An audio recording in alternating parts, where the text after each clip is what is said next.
is on fire, no one could save me but you. I Hello, everybody, and couldn't welcome back to the dream that Podcast I'd Boys. I am one find of your hosts, Connor somebody Nielsen, joined like as always by the Comics Kid you. 2099. How are you doing, Comics Kid? I'm doing very well, Connor. Yourself? I am also doing very well. Today we are going to be talking about, since Twin Peaks The Return is taking a 1 week break, I think because of the 4th of July, we will be discussing Twin Peaks: The Missing Pieces. These are going to be something that the Comics Kid 2099 will explain to us. So, Comics Kid, why don't you explain what exactly The Missing Pieces is? So this is about an hour and a half of deleted scenes from Fire Walk with Me, which was the movie sequel slash prequel to the TV series from the early 90s. And basically, there's not really a through line for most of these scenes. Some of these scenes will make a little bit of sense if you watch the TV show. Some of them won't make sense if you watch the show, but they will make sense if you watch the movie. Some of them don't really tie into what's going on in the movie. So basically, we just get a whole bunch of clips here and there. We get to see some extra scenes with Kiefer Sutherland and Chris Isaac. We get to see a couple of extra scenes with David Bowie and Dale Cooper. And then the rest of it, almost all of the rest of it, is more stuff with Laura Palmer and the last, I guess, half or last two-thirds of the movie that we got. So there's like 30-something deleted or extended scenes, and I'm not going to go into the plot synopsis on each one of them, but me and Connor are just going to try and talk about which ones were worth talking about, I guess. Connor, I had a question for you. I wrote this down in my notes after like two scenes. Do you think, because see, correct me if I'm wrong, you own this. They released this as part of the big Blu-ray box set, right? Like it contains the series, the Fire Walk with Me movie, and then an hour and a half of deleted scenes, right? Correct. And they never released this by itself. Is that correct? Correct. Do you think that this would have been commercially viable if they had released it by itself, like an hour and a half of deleted scenes, just release it on its own separate DVD slash Blu-ray? I don't know. Okay. I mean, I wouldn't have liked that because I see this as supplemental material. Right. On my Blu-ray set, which is the entire mystery from 2014, and I think it's included in the slimmed down version, which was released in 2016. Fire Walk with Me and The Missing Pieces share a disc. Mm-hmm. So I think if you're going to release Fire Walk with Me individually and include the deleted scenes, that would definitely be commercially viable. Oh, yeah. Because when we watched Fire Walk with Me, you didn't have this yet, did you?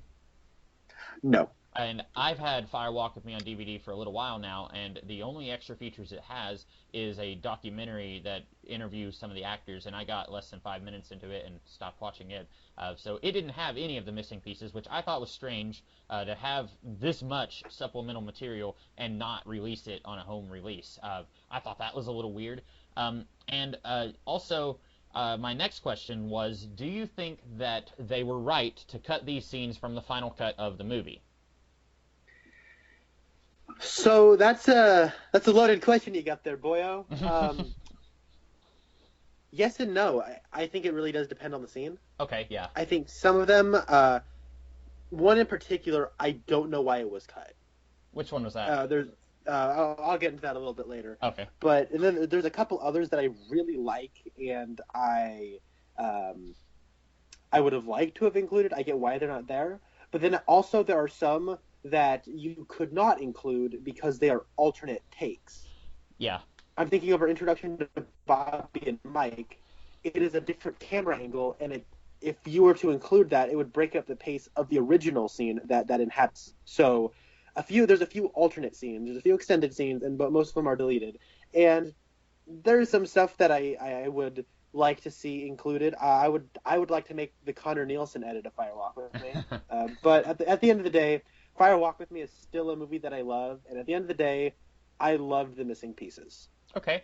I enjoyed this. I didn't think that I would. As you may recall, last week I had a less than pleasant experience with that particular episode of Twin Peaks: The Return. So I think you were not sure how I was going to react to this. I wasn't sure how I was going to react to this because I think at the end of the day, you liked Fire Walk with Me more than I did. I think that it was a movie that had a lot going on and there was a lot that it was trying to say. But I disagreed with you on some of the presentation of that movie. Like I felt like they could have cut down a little bit of the first third of the movie and got into Laura Palmer a little sooner.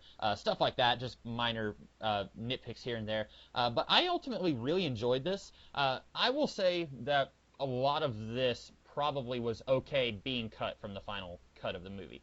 Some of it I liked, and I'll mention some of those that I really liked. And then some of it, while I enjoyed it, is stuff that I was very okay with it not being in the final cut.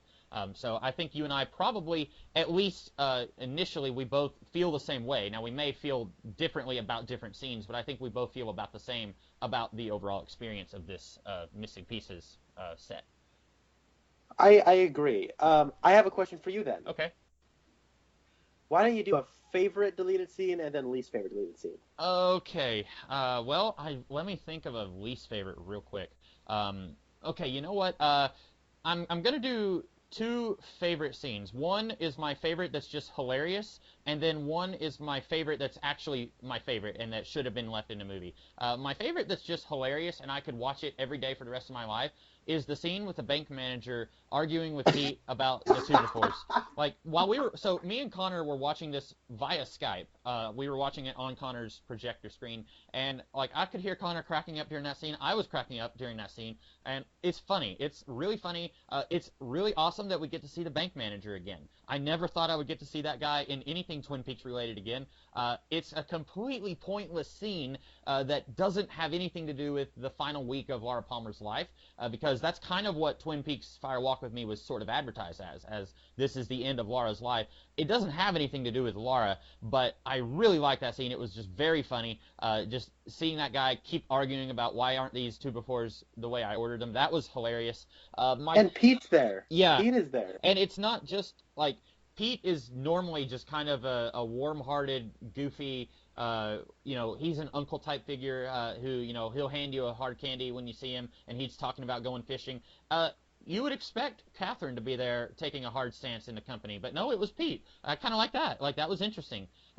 My actual favorite scene that should have been left in the movie, well, I don't know if it should have been left in the movie, but it was really nice, and it added a layer of character to Sarah Palmer, was when Sarah was telling Laura, your textbooks were up in your room. Why did you lie to me? I like that because in the series and in the movie, we did not really get to see Sarah Palmer being much of a parent to Laura.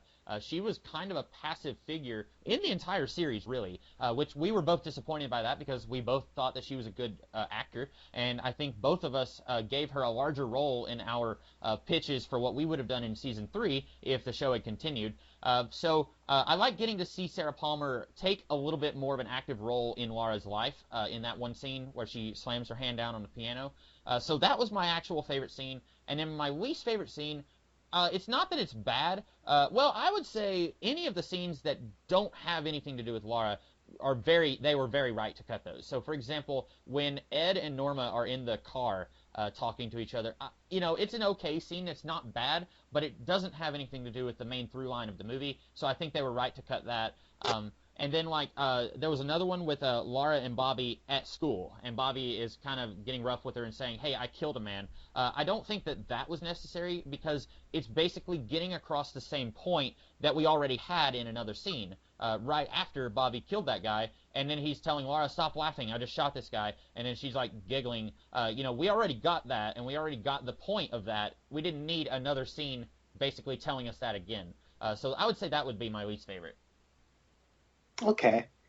I'll get into mine, but one thing that I really liked about this collection is I'm kind of glad it's not actually in the final product, a lot of this, because I think it might have gotten bloated and a little bit tedious at times, because if all of these deleted scenes were included, alternate takes and all, the final product would be about 3 hours and 45 minutes. Yeah. And that, even for me, might have just been a little too long. But I'm glad it exists, and I'm glad I can just pop it in and watch it and just hang out in Twin Peaks with all these people I like and see what they were up to before their whole lives got turned upside down. Mm-hmm. I think, the weakest deleted scene here is the part where Bobby and Laura are at school, and it's a very tight close-up of just them next to some lockers. It almost feels ridiculously cheap, mm-hmm. But speaking of cheap, my other least favorite scene was with Dale Cooper's introduction, where he's talking to Diane. Yep. You had mentioned that a there- couple weeks ago, and I didn't remember that scene when you were talking about it a couple weeks ago, and it turns out that's because it was here. In the actual movie, it's been a little while since I've seen it, but correct me if I'm wrong, in the actual movie, he's about to walk into Gordon Cole's office, and he like leans into another office and says, "You got your haircut, didn't you, Diane?" or something like that. I think that's in the actual... No, that's not in the actual movie. It's just a wide shot, and he just sort of walks in and talks to Gordon. Oh, okay. For some reason, I have it in my mind that he talked to Diane in the actual movie, but I may be just misremembering that. But I agree with you. That scene, it's pointless, and like you said a couple weeks ago, it really just feels like he's just talking to a blank wall, and there's not an actual Diane there. So I agree with you on that. And it's weird because if there was a real Diane in there, we're so close to the room and we're so close to him that we might as well have heard her voice. Yeah. And then if it's not a real Diane there, this kind of makes Cooper come off as vain. Mm-hmm. And the one thing Cooper never comes off as is vain. Mm-hmm. So I don't like that scene. I'm glad that one was cut. But then the other one with Laura and Bobby at school next to the lockers, it's so close to just this backdrop of lockers. And all it's there to do is to explain how the $10,000 was in Laura's safety deposit box. Mm-hmm. And I don't think that even needs an explanation. No. It's just, she had it in her safety deposit box. End of story. Bobby wanted it, but yeah, the day before they could get it, she died. That's all we even really needed to know. And like, we don't need that in there. So I'm glad that was cut. My favorite scene, though, is at the Hayward household. Okay, I like that one a lot, too. I actually took a note on that. So that's I cannot believe they cut that scene. Mm-hmm. Because what it does is she's at the house, and I guess, my other favorite scene is where it's just the Palmers having dinner. Oh, okay. Was it the one where they were speaking Icelandic or another one? Norwegian. Yeah. Norwegian. It's that one where Leland comes on in and says, "Where's my axe? I'm hungry." And then and they're all like, the girls are sort of laughing at him, and then it feels there's a certain family dynamic. She feels at odds with them because she's a rebellious teenager, but at the end of the day, they're still a family. Yeah. But then when she goes over to the Hayward household, it almost seems so perfect. And there's a reference to a red rose as opposed to a blue rose. Mm-hmm. And what I take from this is that Laura's a blue rose as opposed to everyone else being a red rose. Everyone else seems normal. Everyone else seems like they have it together, but she's the one that stands out. That's the way she sees herself anyways. And when you have Doc Hayward make his entrance, which is eerily similar to the way Bob enters that same room in the second episode of the second season, but he's trying to do a little magic trick, but he's so welcome and like forgiving of her and so kind-hearted and whatnot that it's almost like it's too perfect. And so she ends up feeling a little bit jealous and angry, at least in her face, right? You can sort of see that. Yeah. And then I'm sorry. But then what happens is there's a prescription, and you don't really see what's written on there. And Donna whispers something to her father that you cannot hear, and then he says it's not a prescription, it's a message to Laura. And then he reads this whole thing about the angel will appear, and you will cry with joy. And that's what happens at the end of the film. Mm-hmm. Because earlier in the film, Laura says, Donna asks Laura, if you're floating in space, do you think you will just eventually stop, or do you think you'll go faster and faster? And then Laura's response is, you'll go faster and faster, and you'll burst into flames, and the angels won't help you because they're all gone away. And then, if you're following the chronology, then what happens is Donna's dad says, no, the angels will come back, and you will be happy. And then later in the film, as she's leaving to sneak out to go see James, the angel disappears from her photograph. Mm-hmm. Yeah. And then at the end of the film, after she's tragically died, then the angel comes. And so it's a nice little bit of foreshadow, but it also plays with your expectations because, Doc Hayward almost seems so perfect and almost naive to what Laura's going through, that when the angel disappears, you don't even expect it to come back. Mm-hmm. Like, Doc Hayward, he's too optimistic for this horrible world, and he doesn't really understand what Laura's going through. The angel won't come back, but then it does, and you then realize it's the appropriate fatherly love that gives her that hope, as opposed to the fatherly love of her father, who's ended up being Bob. So there's that. So I really like that scene a lot. And then seeing Mary Jo Deschanel come in her wheelchair, like my hair stood up, and seeing Warren Frost again. And Moira Kelly is such a better Donna. It is unbelievable how much better at Donna she is than Lara Flynn Boyle. I loved this scene so much.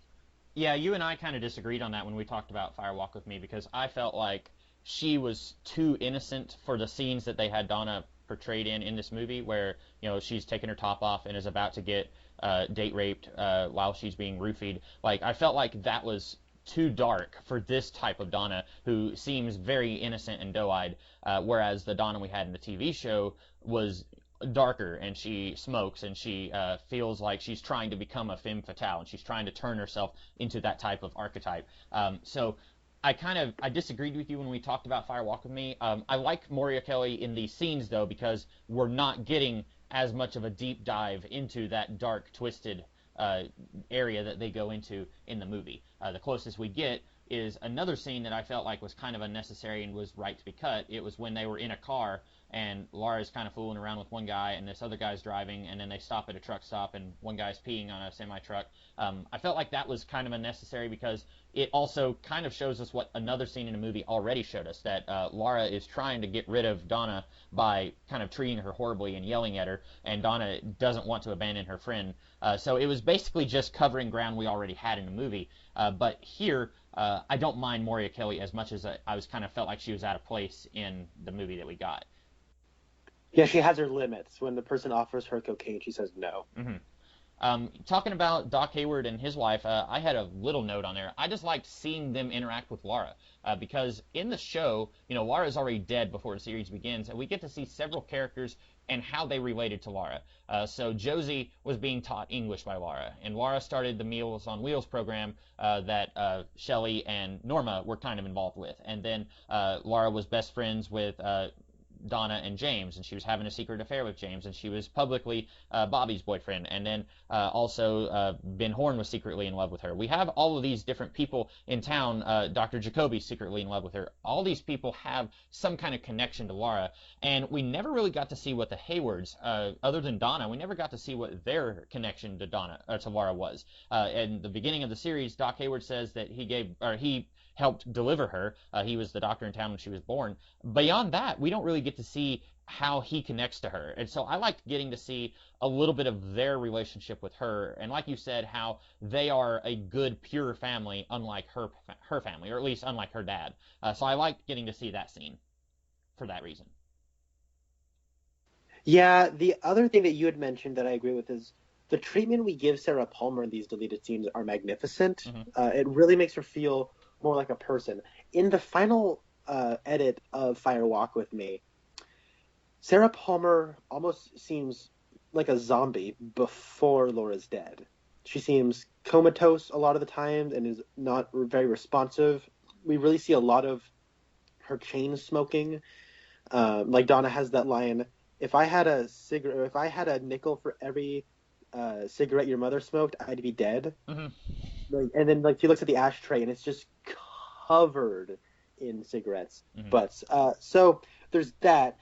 And then in this one, she actually acts like a mom, and we get to see the way she interacts with her daughter, and that's important. And I wish that was in the final film. And I think that maybe house life in the Palmer household, I like how somewhat ambiguous it is. Mm-hmm.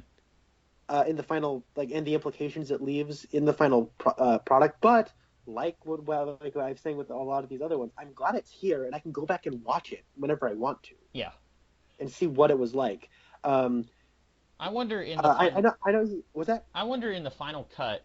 You said Sarah Palmer seems not all there, like she's deer in his headlights look. I wonder if that's because in the actual show, at one point, Leland drugs her so that he can kill Maddie. And I wonder if maybe he has already started drugging her so that he can have sex with Laura. Oh, I don't doubt that. That's actually in the film too. Oh, okay. So he's like he drugs her. He makes her drink an entire thing of milk, and she already looks out of it. Then it almost looks like she's complacent, like she knows what he's going to do, mm-hmm. but she just wants to be drugged so she doesn't have to so she doesn't feel like there's something she could have done. Right. And then he walks out. Well, she gets knocked. Right before she passes out, she sees the white horse. Okay. And then she passes out, and then Leland turns on the fan as a way of like masking the noises that Laura might make. And that's why that fan, I think, has really affected me more over these years. I must have just forgotten that in the movie. I completely forgotten that about the milk scene. Yeah, but in the final, it almost seems like she's complicit with Leland. Like, she doesn't want to oppose Leland. She knows what Leland's going to be doing, and it's eating away at her, and she's like barely even functioning anymore because she's aware of the abuse going on. Yeah. But it's never talked about, so it's all about the implications there. And I like that in the final product. But I also have this alternate interpretation where she is sort of a person, and it's weird. And this is going to go into a weird thing that I do want to talk about. I know we want to talk about more of these scenes, but how much of these deleted scenes do you take as canon? And how much do you think, with David Lynch making The Return right now, Lynch and Frost doing The Return, how much of this do you think they're taking as canon? Because the One-Armed Man's very first line in The Return is a reference to a deleted scene that we saw here.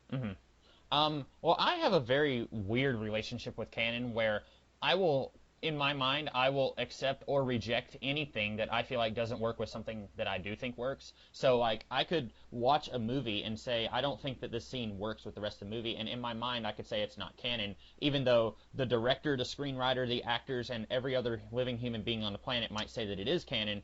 To me, if it doesn't work for me, then I will say it's not canon just for myself. And I will often make connections to other properties in my mind and say, well, that fits into this world tonally or plot-wise or whatever, and I'll say it's canon with this other thing that it's not even connected to.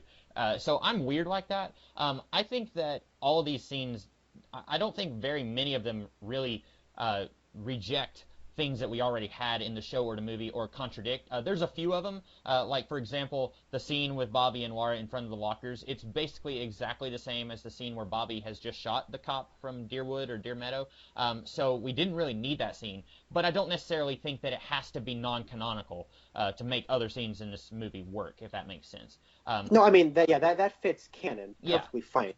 But I'm just saying, how do you feel about the creators treating these deleted scenes like canon, even though they're deleted scenes? I think if I was more of a fan, if I was more involved, more invested with all of Twin Peaks as a whole, I would be a little bit more upset because I didn't watch The Missing Pieces until just now, and we've already seen 8 episodes of The Return, and I think that if I had been really into The Return and then I watched The Missing Pieces, I'd be a little bit upset that, hey, they're referencing stuff that was in a Blu-ray release, and I don't have a Blu-ray player, so I can't buy the Blu-ray release, and I'm sitting here thinking, why couldn't they have just put these out on the Twin Peaks DVD that I do own? Stuff like that. So I think if I was more interested in this and more emotionally involved with Twin Peaks as a whole, I think it would bother me a lot more. As is, watching The Missing Pieces now, there was stuff where I would say, oh, okay, that's interesting, and that makes this other thing that we've been talking about make it a little bit more complex and a little bit more layered, but it didn't bother me. Yeah, because my thinking is this. Fire Walk With Me has been on a DVD release since the 90s. Mm-hmm. Which is I think that's the DVD that I have. Yeah, it is. But it's available. The television show is available on every single streaming platform. You can watch it, and you can do all that. So I'm perfectly, and though, by the way, the television show and the movie were professionally released stuff. They're officially released stuff. The Missing Pieces is only available if you get a Blu-ray, and it has been available since 2014. That is true, and there were these rumored deleted scenes for years and years and years and years and years. But some French company had the rights to them. They weren't going to release them. Something. So the problem is there's not easy access to these deleted scenes. You have to buy the entire series and the movie on Blu-ray in order to get the deleted scenes, because it's not Fire Walk With Me doesn't have an individual release on Blu-ray. So by extension, the Missing Pieces, you have to shell out at least $60 to get them. Yeah, I definitely agree. It feels like extortion, I guess, is what you're probably trying to say. And if this was any other thing, I would be a little bit more angry about it. I've recently been watching Buffy the Vampire Slayer. I've talked about this several times. If they did a Buffy TV movie right now that referenced deleted scenes from Buffy season 7 that I had not seen, that they didn't put on the DVD, and they only released those those deleted scenes on a Blu-ray, I would be more angry about that because it's something that I would not have access to.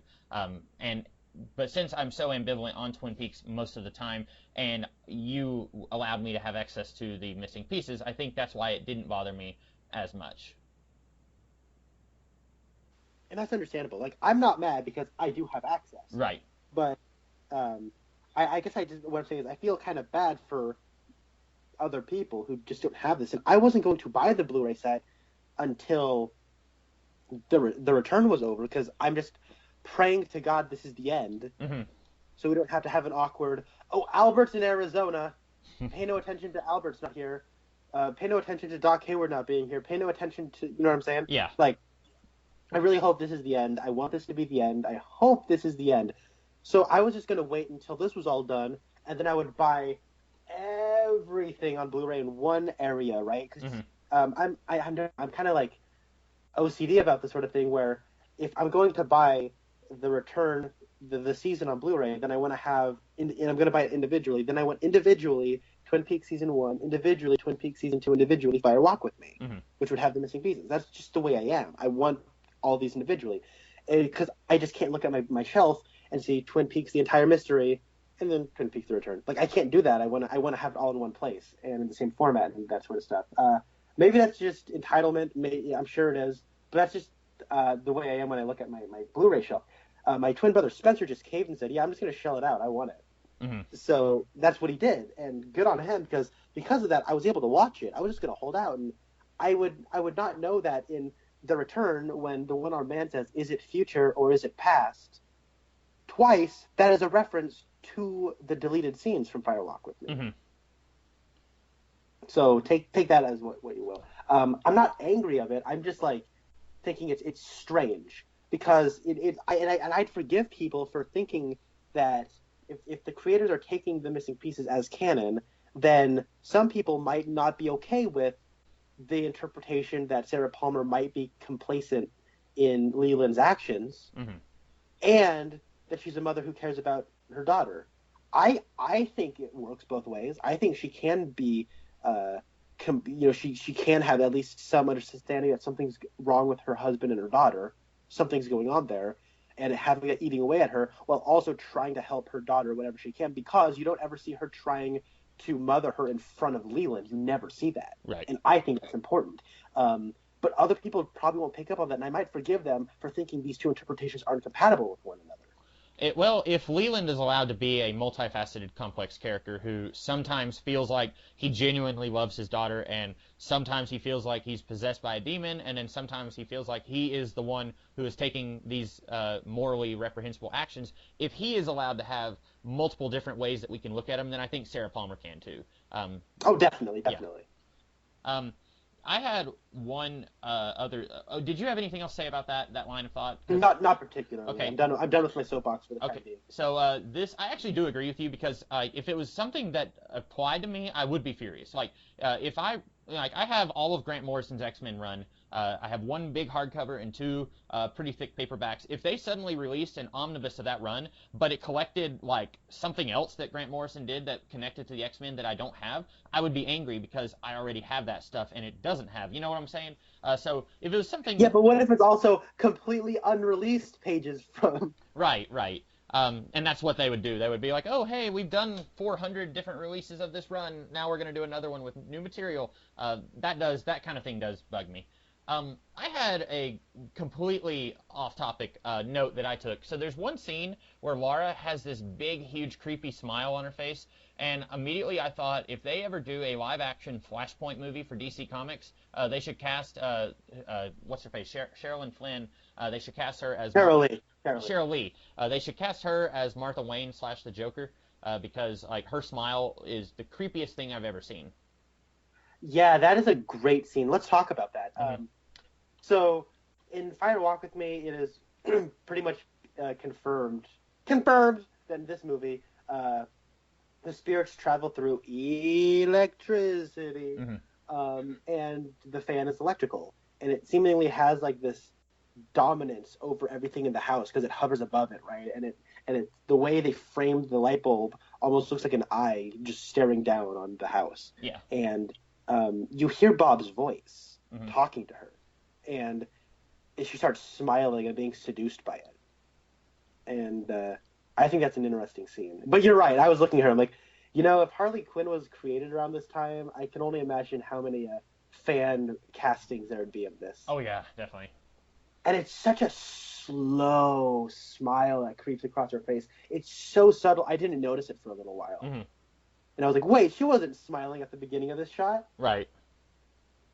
Yeah, and like you said, the TV show is kind of or the current TV show, The Return, is kind of made more of a to-do about how electricity is important for these spirits/demons. So that scene is kind of further confirms that, if you will.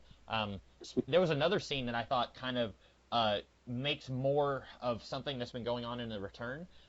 In the scene with Philip Jeffries, he points at Dale Cooper and says, "Who do you think that is?"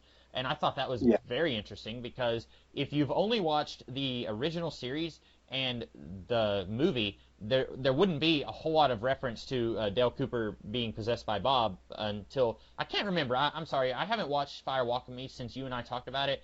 Did him banging his head against the mirror, did that happen in Fire Walk with Me also? No, that happened in the very last scene of the show. Of the show, yeah, but it wasn't in the movie, was it? No. But it was in the Missing Pieces. And do you think that's something they should have left in the movie?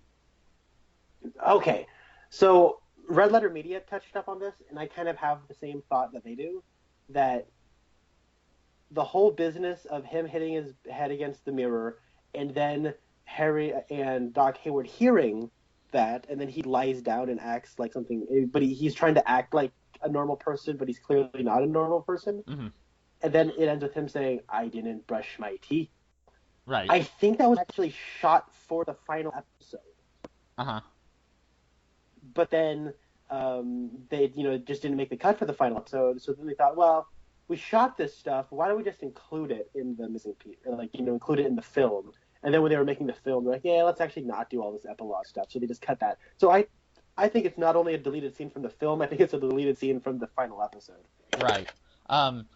I think that when Philip Jeffries points at Dale and says, "Who do you think that is?" I think that is almost foreshadowing for how we have spent so far this entire season with Dale Cooper being possessed by an evil ghost. And I feel like, Philip Jeffries, it's almost like he can see forward into the future.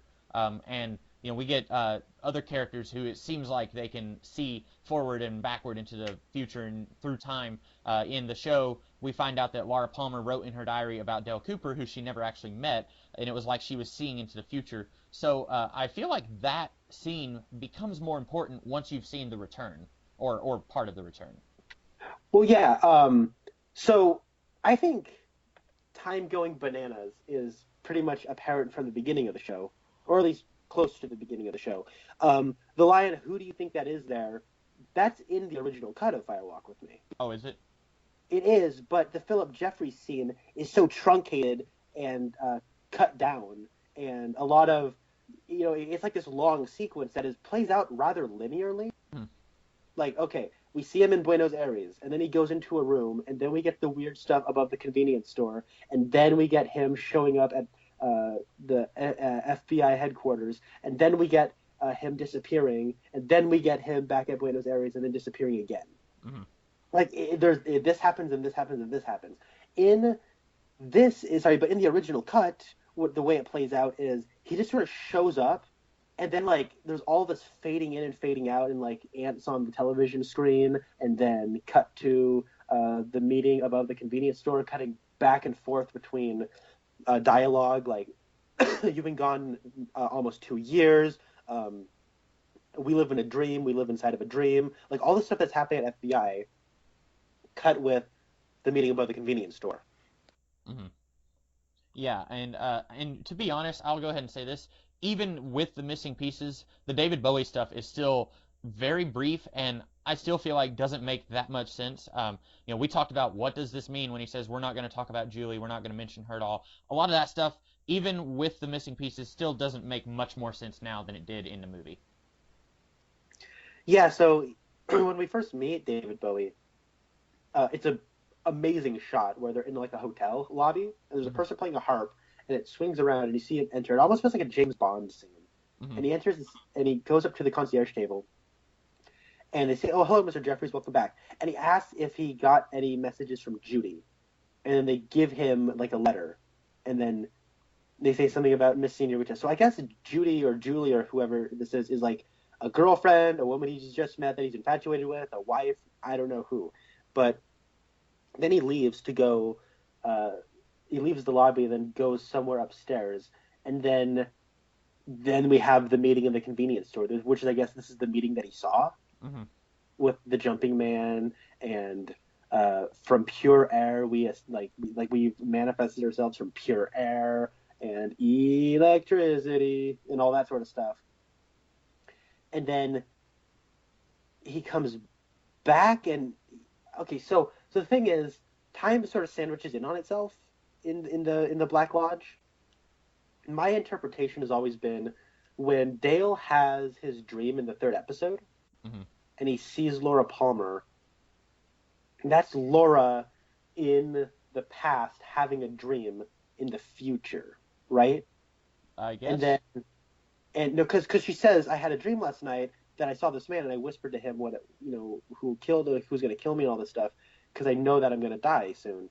Because in the next day, she writes in her diary, "Today is the day that I die." And then in the third episode, he has a dream where the little man tells Laura, says that Laura is filled with secrets, and then Laura comes over and tells her the killer. So there's like this weird time paradox happening where either Cooper's dreaming about the past, or Laura's dreaming about the future, or it's like it has to be the future then, because Dale Cooper's 25 years old now, is 25 years older. Now, my interpretation here is that this is Dale's trapped in the lodge. He's dreaming. He's basically going to his future self, who's stuck in the lodge after the events of the season 2 finale. Do you get that at all, or no? Not really, but I think it's just because all of that stuff with Laura dreaming through the future and the past, that just generally doesn't make much sense to me anyway. Oh, okay. But I'm spilling my guts out here. Right. Yeah, baby. Ah, come on, man. But so going further with this, if David Bowie's Philip Jeffries had been to the Black Lodge and has been to like the convenience store, then he probably saw Cooper there, and knows that like Doppel Cooper is around somewhere, or that Bob is possessing like another Cooper, and that the good Coopers, he probably knows that information. So that when he comes to the FBI headquarters, Gordon Cole says, "Oh, Dale Cooper, this is Philip Jeffries. You probably have heard about him from the academy." So Jeffries and Cooper have never known each other. Yeah. And so Jeffries probably sees him and goes, or maybe like this is before Doppel Cooper is out loose upon the world, and maybe he's been to the Black Lodge and there's just a doppelganger of Cooper there. Right. And he's like, "Oh my God, that's an evil person. Don't you know who that is there?" Yeah, that's kind of But what he's also got. I was thinking. I was thinking it was either that, or like he can see through time, kind of like what we were talking about with Laura. Right. So I find that all very interesting, and the idea that Philip Jeffries might be involved in like the return, we don't know if that's him though. Right. I'm gonna. At this point, I mean, in the return, we haven't seen David Bowie at all. When they released the cast information, like 2 years ago or a year and a half ago, I don't know if his name was on it, and I don't know if his name was on it, or if he is involved, if they would want to keep that a secret, because I don't remember when David Bowie died in relation to when the filming was being done for the return. Okay, so I actually looked this up because I was that curious. David Bowie died in January of 2016. Okay. In January of 2016, they had announced that Twin Peaks: The Return was mostly done filming. Oh, okay. So you think that David Bowie will be in it? I don't know, because he's not on the cast list. Right.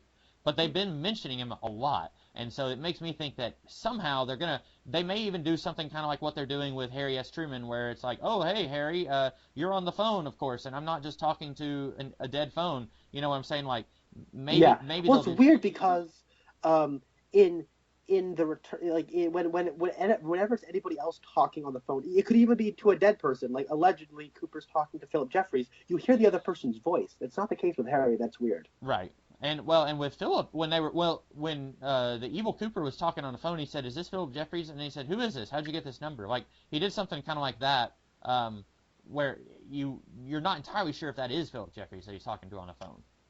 Yeah, I have a theory. Okay. I think Chet Desmond is impersonating Philip Jeffries. He disappears in Fire Walk with Me. Okay. And who Chris is Isaac's still alive, so... Is Chet Desmond Chris Isaac? Yes. Okay. Yes. I was confused because there's that evil cop in The Return whose name is either Chad or Chet, and Okay.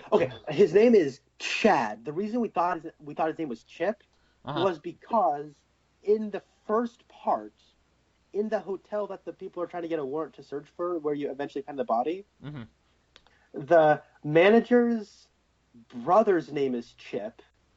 Oh, okay. And then like the guy who is like the weird bald guy who's like, wait, am I free to go? Am I free to go? Then you later see him on the phone with somebody. He's talking to Chip. Okay. So I didn't remember that. And so then I was thinking, oh, maybe this bald maintenance guy is connected to Chip in Twin Peaks, and no, his name's Chad. So Gotcha. And we still don't know that guy on the phone. We still don't know if that's going to come back and be important because it's been like 7 episodes since that happened. Yep. So, were there any other scenes that you felt like jumped out that needed to be discussed? Because I didn't have any other notes. I think most of the rest of the scenes were minor and didn't need to be in the movie, and they were right to cut them. I would agree. What I will make an observation about is that a lot of there are subplots. Like the stuff with Ed and Norma, it has a setup and then a payoff later. Okay. The stuff with the people at the stuff with the cops, like it's really just there to be like, look at guys, it's Harry, it's Hawk. God bless you, Hawk, for being here. That's my God bless you, Hawk moment of the week because he's here. And then we see Andy and Lucy, and it's extremely pointless to the actual story of Fire Walk with Me. It's just basically setting up that, Bernard, the guy with the crazy mouth, the Bernard brother, who they kill and then stuff in a sack, and it's just like a sack with some legs sticking out. They're like, it's Bernard. He's dead now. That guy, we're setting him up. That's all that really serves as, and it's just there to sort of say, hey, look, it's them. And there's a cute little like play with Andy and Lucy, and I guess this is kind of where the whole Lucy being freaked out of people just sort of appearing where she doesn't know they are comes from. And I feel like it's funnier here. I really didn't understand that scene in The Return where she doesn't understand the concept of cell phones, even though cell phones have been like a commonplace thing for 17 years, and she doesn't understand what a cell phone is even now. But like, I feel like it was a little bit funnier here. It played a little bit better here, where Harry just walks out of the room and comes, and she thought she was talking to him. Like, I think it's funnier here. Now, it doesn't need to be in the movie, but I think it's funnier here than it was in The Return. Oh, I agree. With just about everything you said there. We don't need the police stuff at all. I would argue it is the most pointless stuff here. Yeah. Although we did get to see Hawk, and Hawk is the man. Oh yeah, always. In fact, there should have been a scene where instead of saying Mike is the man, they should have said Hawk is the man. Where they say Mike's the man, then a Hawk walks by and says, "What you say?" Yeah. Hawk's the man. That's what I thought. So there's one scene that it's kind of like the 2 Before scene. I liked it, but it didn't need to be in the movie, and that is Chris Isaac beating the crap out of that Deerwood cop. That was so cathartic. Like.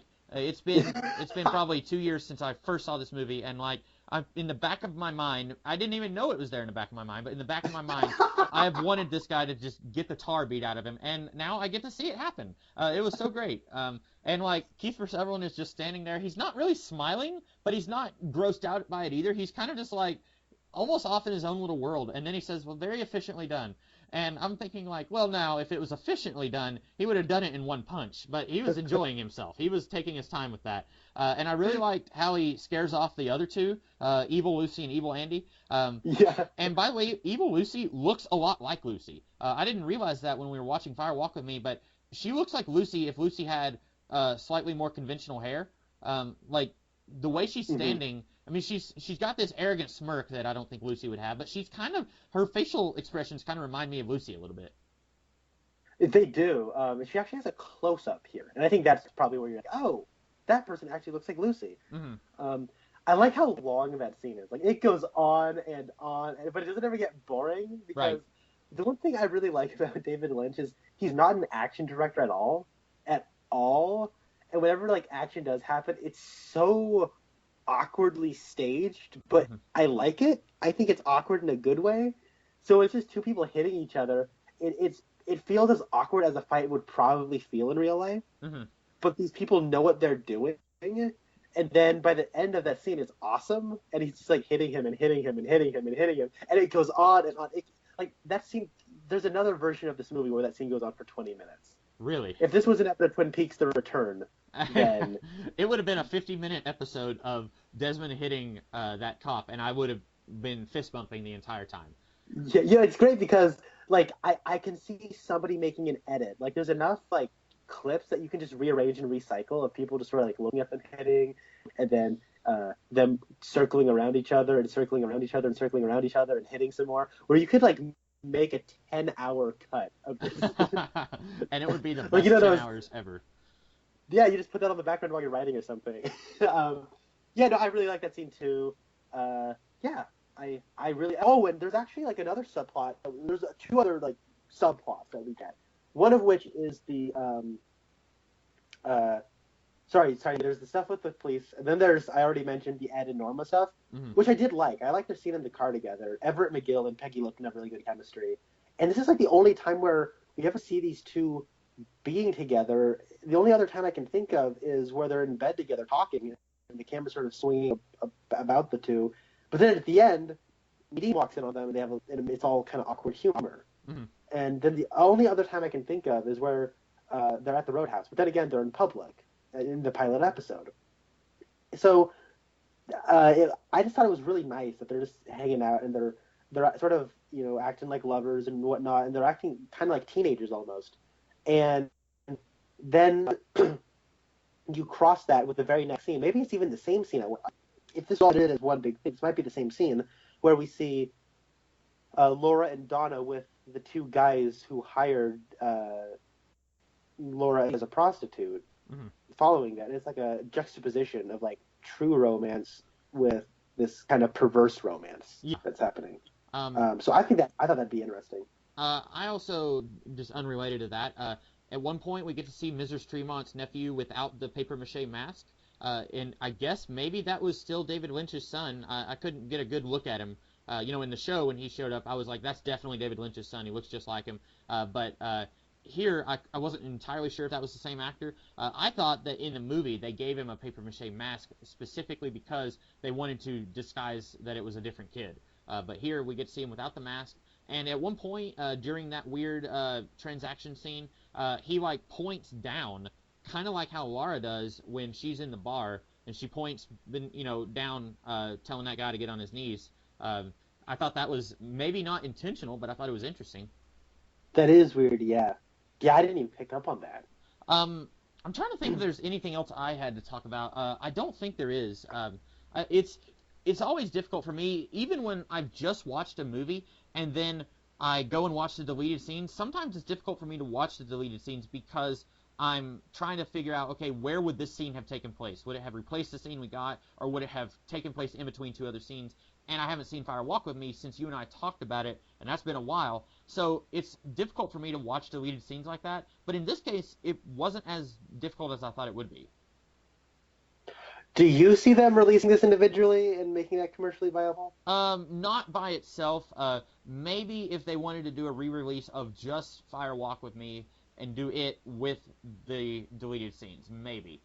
But honestly, I don't see them doing that either. I think that they're just going to make people get the Blu-ray that has the entire series for some reason. I guess they figure that everyone has a Blu-ray player or has some way of watching this on Blu-ray, so they don't see the need to direct it. Or even if they just did this on Blu-ray with the movie, I don't know if they would do that since they've already done it with the series. I figure they think. I really hope they do an individual release, man. Mm-hmm, yeah. Because the only individual release this movie has is a really crappy DVD.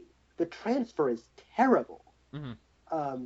And I say that, I mean, no offense to your DVD, I don't know how attached you are to it, but I paid $1 for it, so oh man, I know you're out a whole $1 that you Yeah. spent like 2 years ago. But the thing is, when it comes to like you can like on Amazon, me and Spencer rented the movie on Amazon, and it said it was HD. It was just an HD rendering of the DVD transfer. Mhm. The colors all bled together. There were scratches on the transfer. Like it was, and the sound design was terrible. Oh yeah. No, not in the film. The sound design is amazing in the film. Right. It's just the transfer was bad. Yeah. And this is HD. We shelled out $4 for this, Mm-hmm. like for real. But then we put in the Blu-ray and watched it, and it's gorgeous. It sounds incredible. It looks amazing. And if we can please just release, like, and the thing is, we rented that thing on Amazon just a few weeks before the return started. Yeah. So my thinking is, well, the Blu-ray's been around since 2014, but it's not the standard transfer that everyone has access to. Mhm. Why on earth can't we just have an individual release of the film? Because there's a lot of people who will just watch the movie without watching the show because it is one of the 10 films David Lynch has made.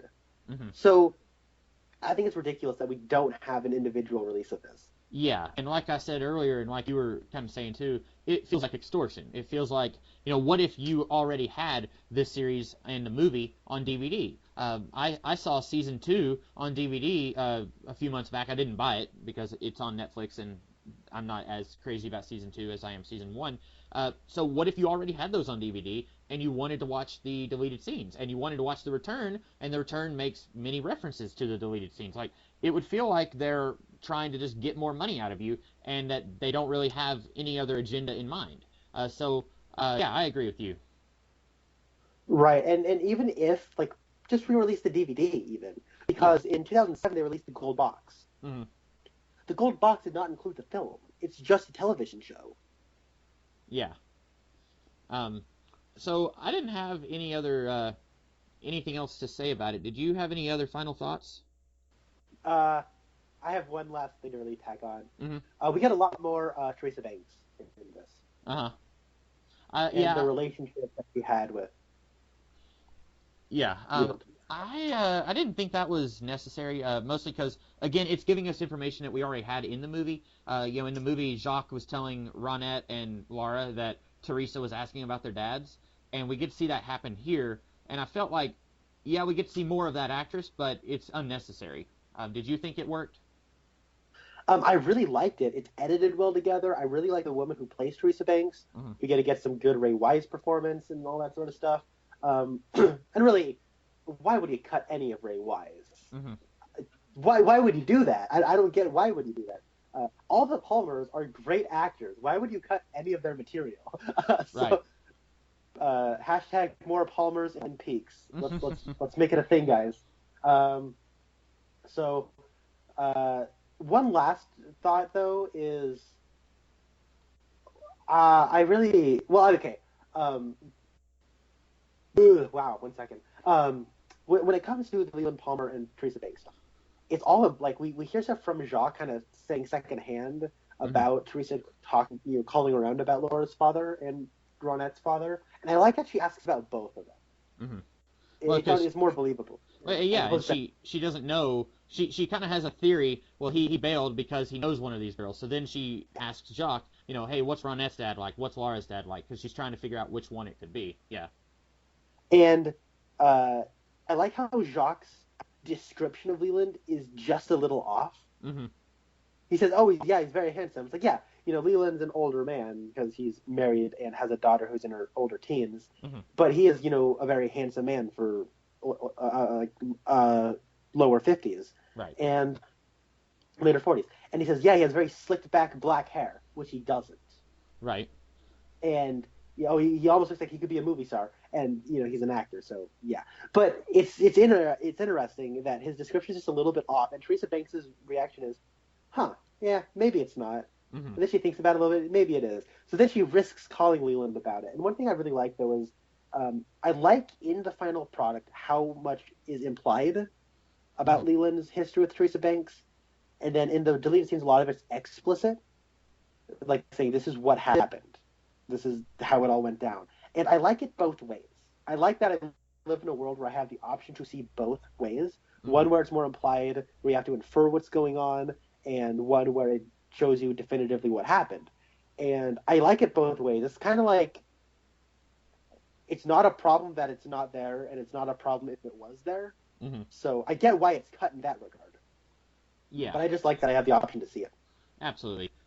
So it's interesting. If any of you, maybe you've seen the movie and the TV show and you're just not sure if you should watch it, I don't know if I would go so far as to say that you should pay, $60 or $70 for the entire Blu-ray package. But if you have some way of watching it, I would recommend watching these deleted scenes. I think they're enjoyable, and I think in some cases it does add to the overall Twin Peaks experience. I would agree. If you are a fan of Twin Peaks and you do not own the DVD or Blu-ray set, well, okay. If you own a DVD box set, then you don't own Fire Walk with Me, probably in its own individual release. Then you'd have to have Fire Walk with Me in a standalone set. But if you're a big fan of the show and you're looking to upgrade, I would highly recommend shelling out the $60 to get the entire mystery. You get a wonderful transfer of the film. You have these deleted scenes, and you have a lot of bonus material and new transfers on all of the episodes. So I would recommend upgrading if that's something you're thinking about and you're a fan. Right. If you're just interested in Twin Peaks but you haven't seen any of it and you're sort of interested in getting in on it, I would watch it on Netflix. And if you really like what you see, then I'd recommend buying the Blu-ray set, because if you are a fan of what you see, then you'll want the best possible transfer of the film and the deleted scenes, and you'll probably end up watching The Return. And your mileage may vary on that, as you can see between me and Comics Kid. The one last scene that I would like to add as a little stinger, though, is I love the scene where she's waiting for James to come and Leland is like sensing her. It almost feels like Bob is sensing her, rather, and it is so, like I've always talked about Fire Walk with Me. It's a horror film. It's not a monster movie. It's not a slasher movie. It's not a ghost movie, but it's a horror movie. It's about suburban horror and terror. I think a lot of the opening shots of Laura walking through the neighborhood is reminiscent of John Carpenter's Halloween. Definitely. And that scene, Mike is the Man, where they're in their car, I'm glad that wasn't in the movie, because that scene of Laura and Donna walking down the sidewalk and you got the happy music, I think that worked much better in that regard, because like you, I thought it felt a lot like a slasher movie at the beginning of the slasher movie, and it would not have felt as much like that if we had got it from Bobby and Mike's point of view. Yeah, that's why I'm saying, like, that's an alternate scene, you know what I'm saying? Right. Like, and I don't want this alternate version in the final product. No, I completely agree with what you said. But I think that scene of Leland walking up the steps and she's waiting for James to get there, like, it's probably the most conventional horror movie I think this movie ever got, deleted scene or final product. Yeah. But man, I know Lynch likes upending convention at every turn, but when he does succumb to convention, he's really good at convention. He knows exactly what an audience will want, and he'll deliver it exactly the way I would want it to be played out. I'm a little bummed out it got cut. It's not a crime against humanity that it was cut. The whole line of saying, "Where's my dad?" Oh, Ben asked him to stay late. That scene's cut. So him arriving late would also have to be cut by extension. I would honestly be okay if you just kept all of those, like both of those scenes, and you have the setup, and then we see the payoff, where Leland's walking up the stairs, and it's a really creepy scene, I thought. The way it's lit, the way everything seems dark, but Leland stands out against everything else that's dark, and Ray Wise has those eyes that can just express so much, and he is so scary without making a single sound. Definitely. I agree about the horror movie stuff, pretty much everything you just said. So that's about all that we have to talk about now. Next week we will be back to talking about The Return. Connor, are there any other hiatuses that The Return is going to be on, or is it going to be pretty much consistently airing from now till the end of this season? I looked it up on Wikipedia, so check my sources, but I'm not seeing any more hiatuses. Okay. But that does, I think there might be one more. I could be wrong. Oh, okay. Well, in that case, we will probably just be talking about The Return for the rest of, for the next, 2.5 months, something like that. So In the meantime, we will see you guys next week with a discussion of another episode of The Return. In the meantime, I am the Comics Kid 2099. And I'm Connor Nielsen. And we will talk to you guys later. Have a good one. With you, and I wanna fall in love with you.